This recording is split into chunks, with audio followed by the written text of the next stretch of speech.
India is in turmoil for a fourth day after Indigo cancelled more than 1,000 flights, including all departures from New Delhi, prompting the government to announce special relief measures for the country's largest airline. India's Aviation Minister Ram Mohan Naidu says that the Indigo crisis will be investigated by a committee as air travel across India is in turmoil for a fourth day now. This comes as Indian authorities have introduced new stricter regulation limiting pilot flying times and placing tighter restrictions on their operation of nighttime flights. But Indigo admitted it failed to plan properly ahead of a November 1 deadline for the measure's introduction. Let's listen in to what the Indian Aviation Minister has said. Mismanagement that has happened at the Indigo regarding their crew, that is why this incident has happened, which is why to ensure normalcy is there at the earliest, we have given certain abeyance to the FDTL norms to Indigo. But on the other side, because we have observed this only in Indigo, so we have established a committee which will inquire into all this so that they can establish where things went wrong and who did it wrong. And we are going to take necessary action on that also. Meanwhile, Indigo CEO Peter Elbers have released a video statement apologizing to the customers. Let's take a look. I want to share with you that we have experienced severe operational disruptions for the past few days.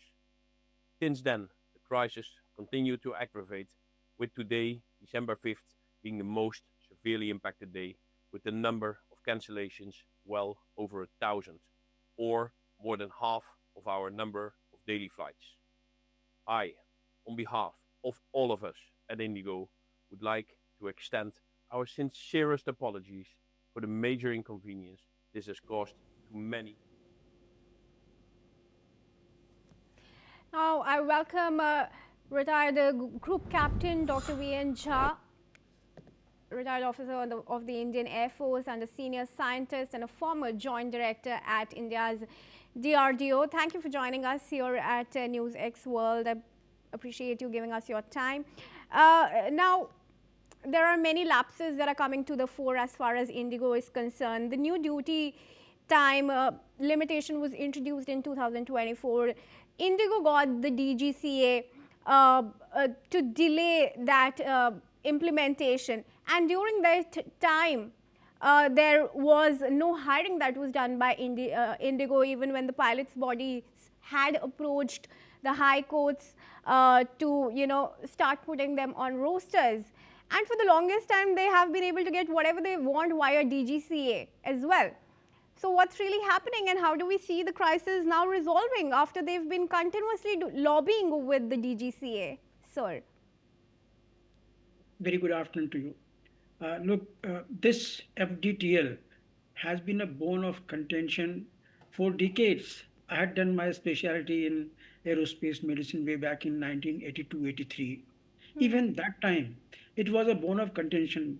The international bodies, national bodies, and the Pilots Guild, all of them were having a very, very divergent views, and no unison was there. But over the period, more research went into it because, fatigue is more of a subjective than the objective. Objective aspects of fatigue comes much later, and the subjective, sequelae that sets in much faster, much earlier. So there have been a lack of objective data or objective parameters in saying that some pilot or so-and-so pilot is under fatigue. So research has been going on, many research, plenty of it has been there, based onto which this FDTL has been laid down.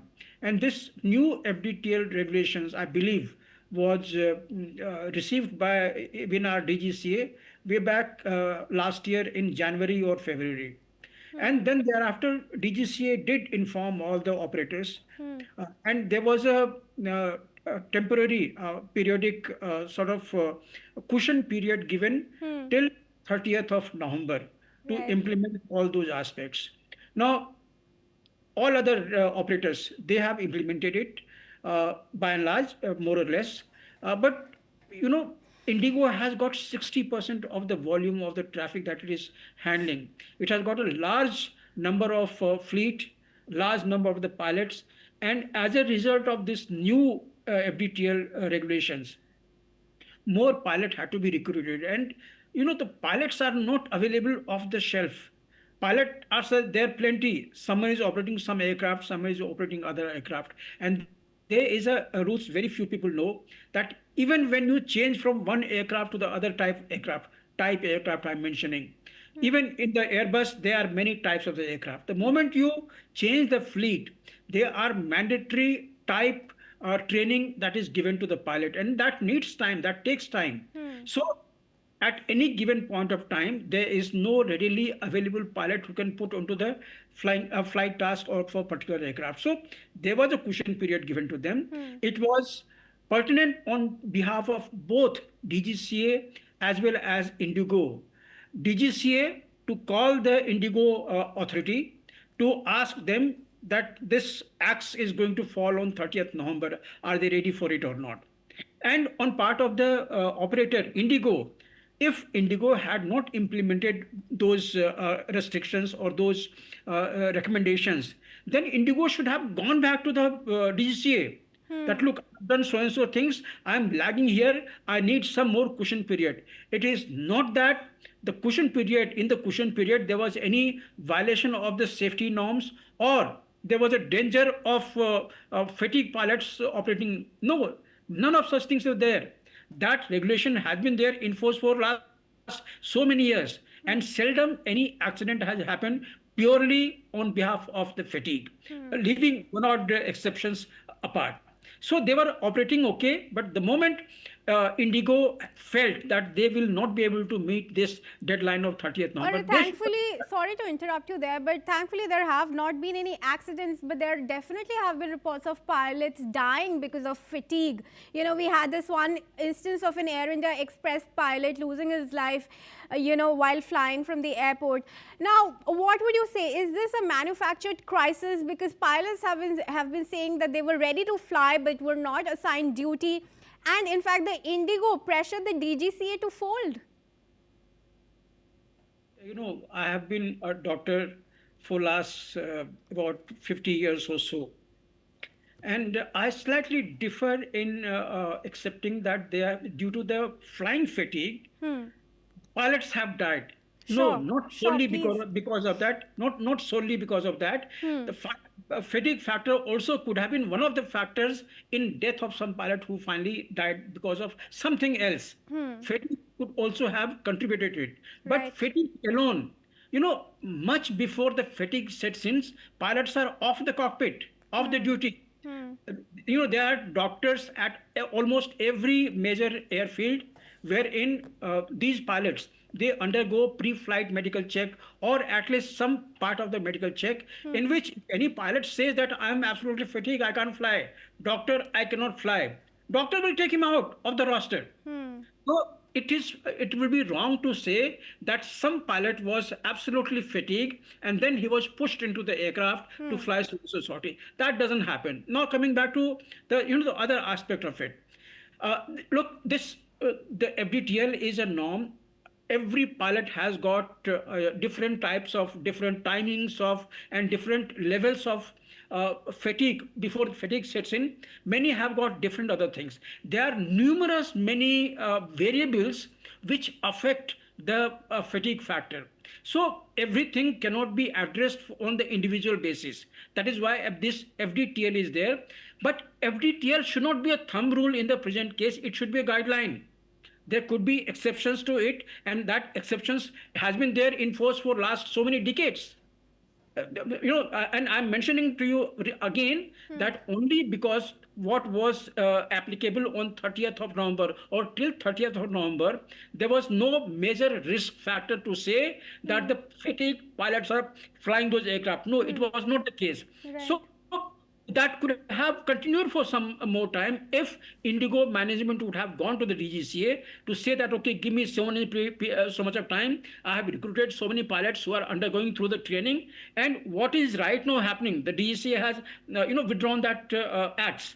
So this could have been much more congenial. It could have been implemented in congenial way. So I feel both DGCA and the operators are at blame for what has happened to the passengers. Lot of passengers have faced so much of difficulty. This was uncalled for. This could have resolved much more smoothly, much more comfortably, taking everyone into account. Even the passengers could have cautioned that there is a new norm for your safety. In case some flight gets delayed or cancelled, please do have alternate arrangement. Such things, if the passengers were also cautioned or they were educated or they were briefed about this sort of panic should not have happened. All right, Dr. Jha, at the risk of exceeding my bulletin time here, I want to ask you one final question. What's the proposed solution? Please, a very quick answer. Solution is straightforward. Airlines will have to have a number of the pilots, trained pilots, and the roster should be made little more carefully. Some FDTL is a right now thumb rule. DGCA could suggest that it is a guideline, and within that guideline, maintain your own type of rostering that you are doing. Even DGCA has allowed 1 hour of extra FDL, FT as well as the FDTL. So those things are there, some bit of flexibility there, but in extreme exigencies or extreme exceptional cases, some amount of flexibility could be maintained, and that is what is my suggestion. Even our group has been discussing all these things, what has happened. But I think it should be done with congenially sitting together, finding a way out. The guidelines are there, but that cannot be made a strict sanction that, okay, X falls here. You have flown 8 hours, so you cannot go for any minute. That should not happen. As long as the individual is fine, feeling fine that he can continue this, let him do that many minutes or maybe an hour or so. But don't cut that pilot, prevent that pilot from flying for 7 hours or 8 hours. That may extend to 8.5 hours or 9 hours. That should be there. But these all depends on to the pilot's motivation to fly. If he is highly motivated, he can do a lot. We have seen in the Air Force. We have been, there's a first sortie early morning 5 o'clock.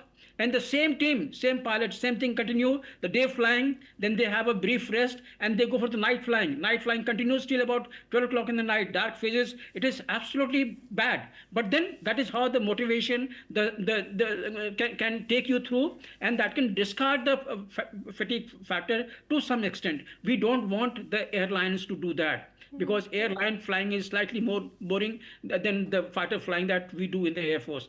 In the Air Force, there is not a single minute when the pilot's mind is not occupied to his task. But in the commercial airline, after you take off, set course, then there's a period of lull. Although co-pilot and the pilot, they keep on talking to each other in those times, do various checks, go through the checklist. So all those things happen. But even then, there is a boredom set in the cockpit. So that induces to the fatigue factor much more than what we have in the Indian Air Force. All right. Thank you, Dr. Jha, for joining us at NewsX World and giving your perspective there. And with that, viewers, we move on